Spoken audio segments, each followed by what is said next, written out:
കർത്താവിനാൽ സ്നേഹമുള്ളവരെ, വചനവൈലിലെ പ്രഭാതത്തിൽ നാം ധ്യാനിക്കുന്ന വേദഭാഗം സംഖ്യാപുസ്തകം 11 അധ്യായം 16 മുതലുള്ള തിരുവചനങ്ങൾ. കർത്താവ് മോശയോട് അരുളി ചെയ്തു, ജനത്തിലെ ശ്രേഷ്ഠന്മാരിലും പ്രമാണികളിൽ നിന്ന് 70 പേരെ വിളിച്ചുകൂട്ടുക. അവരെ സമാഗമ കൂടാരത്തിങ്കൽ കൊണ്ടുവരിക.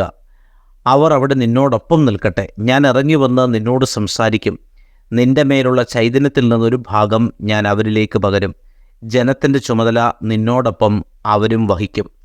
പ്രിയമുള്ളവരെ, ഇസ്രായേൽ ജനത്തെ ഒറ്റയ്ക്ക് കൊണ്ടുപോകുവാനുള്ളൊരു ഭാരം, ഒരു പ്രയാസം മോശ ദൈവസന്നിധിയിൽ ഉണർത്തിച്ചപ്പോൾ കർത്താവ് അതിനൊരു വിദഗ്ധമായ പദ്ധതി തയ്യാറാക്കി. 12 ഗോത്രങ്ങളിൽ നിന്നും ജനപ്രമാണികളിൽ നിന്നുമൊക്കെയായി 70 പേരെ വിളിച്ചു കൂട്ടുവാനായിട്ട് മോശയോട് ആവശ്യപ്പെട്ടു. മോശ അപ്രകാരം ചെയ്തവരെ സമാഗമ കൂടാരത്തിൻ്റെ മുൻപിലേക്ക് കൊണ്ടുവന്നപ്പോൾ കർത്താവ് മോശയോട് സംസാരിക്കുകയും അതിൻ്റെ ഫലമായി മോശയിൽ നിന്ന് ഉണ്ടായിരുന്ന, അല്ലെങ്കിൽ മോശയ്ക്കുണ്ടായിരുന്ന വലിയൊരു ചൈതന്യത്തിലെ ഒരംശം ഈ പ്രമാണികൾക്ക് നൽകുകയും ചെയ്യുകയാണ്. അവർ ജനത്തിൻ്റെ ഇടയിലെ തെറ്റുകൾ പരിഹരിക്കുവാനും അവരുടെ ന്യായവാദങ്ങൾ കേൾക്കുവാനും ഒക്കെ മോശയെ സഹായിക്കുന്ന ഉത്തരവാദിത്തമാണ് ഏറ്റിട്ടുള്ളത്. അങ്ങനെ ആ സഹായകരെ കിട്ടിക്കഴിഞ്ഞപ്പോഴത്തേക്കും മോശയ്ക്ക് കൂടുതൽ കാര്യങ്ങൾ വളരെ ഫലപ്രദമായി ചെയ്യുവാനായിട്ടും സാധിക്കുന്നു. അപ്പോൾ നിൻ്റെ മേലുള്ള ചൈതന്യത്തിൽ നിന്ന് ഒരു ഭാഗം, നേതൃത്വത്തിലുള്ളവരുടെ ചൈതന്യമാണ് നമ്മിലേക്കും പകരപ്പെടുന്നത്. അണികളിലേക്ക് പകരപ്പെടുന്നത് നേതൃത്വത്തിൻ്റെ അഭിഷേകമാണ്.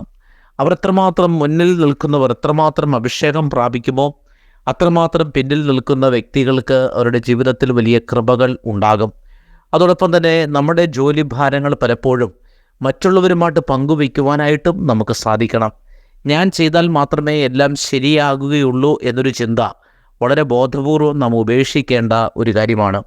അതുകൊണ്ട് നമ്മുടെ ജീവിതത്തിൽ ചില മാതൃക കർത്താവ് നൽകുകയാണ്. നമുക്ക് ഒറ്റയ്ക്കൊരു ഭാരം വഹിക്കാൻ സാധിക്കാതെ വരുമ്പോൾ അത് നമ്മൾ കർത്താവിനോട് പറയുകയും കർത്താവ് അതിന് വിദഗ്ധരായിട്ടുള്ള ആളുകളെ നമ്മുടെ കൂടെ കൂട്ടിച്ചേർക്കുകയും ചെയ്യും. ഇതെല്ലാം ഒരു ദൈവിക പദ്ധതിയിലാണ് നിലനിന്ന് പോകുന്നത് എന്നും നാം തിരിച്ചറിയണം. കർത്താവിൻ്റെ പദ്ധതി എന്ന് പറഞ്ഞാൽ ഒരാൾ പോലും വിഷമിക്കുവാൻ പാടില്ല. മോശ എന്ന് പറയുന്ന വ്യക്തിയിൽ ഏൽപ്പിക്കപ്പെട്ടിരിക്കുന്ന നിയോഗം എത്രമാത്രം കഠിനമാണ് എന്ന് കർത്താവിനറിയാം. അതുകൊണ്ടാണ് ആ വൃദ്ധനായ മനുഷ്യൻ വന്നൊരു പരിഭവം പറയുമ്പോൾ കർത്താവ് ഉടനടി അതിനും ഒരു പരിഹാരവും കാണാനായിട്ട് ശ്രമിക്കുകയാണ്. പരിഹാരങ്ങൾ പെട്ടെന്ന് കണ്ടെത്തുക എന്നുള്ളതാണ് ഏറ്റവും പ്രധാനപ്പെട്ടൊരു കാര്യം.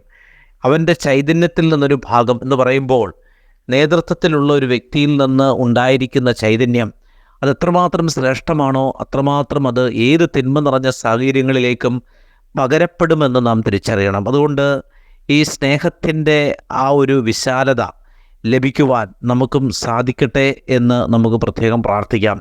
കർത്താവ് നമ്മുടെ ദിവസത്തെ അനുഗ്രഹിക്കട്ടെ. സ്നേഹപൂർവ്വം, ആദർശിച്ച്.